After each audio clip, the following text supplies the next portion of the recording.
Θα σας δώσω τον τρόνο μου. Δεν είναι όλα στα μέντια ή ψεύτικα. Δεν είναι όσα ακούτε φανταστικά ή ζωγραφιστά. Κάποιοι δουλεύουν σκληρά για στίχους δυνατούς. Για παιδιά, για μάνες, για γιαγιάδες και παππούς. Δίνω χρόνο από το χρόνο μου. Γράφω ό,τι νιώθω, το γράφω εγώ. Το χέρι μου γράφει, το μυαλό μου μιλά. Είναι μουσική, είναι η ζωή μου καθαρά. Βρε, θα σας δώσω το χρόνο μου. Θα σας γράψω ό,τι νιώθω εγώ. Θα αποδείξω πως είμαι αληθινός. Μπορεί χωρίς πάντα μα είμαι ζωντανός. Θα σας δώσω το χρόνο μου.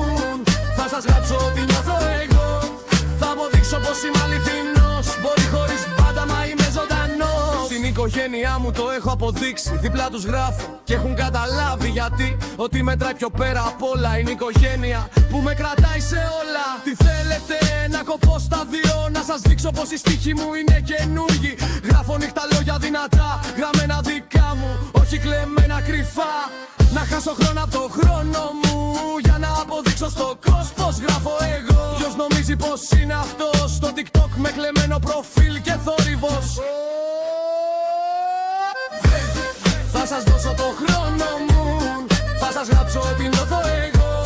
Θα αποδείξω πως είμαι αληθινός. Μπορεί χωρίς μπάντα μα είμαι ζωντανός. Θα σας δώσω το χρόνο μου. Θα σας γράψω ό,τι νιώθω εγώ.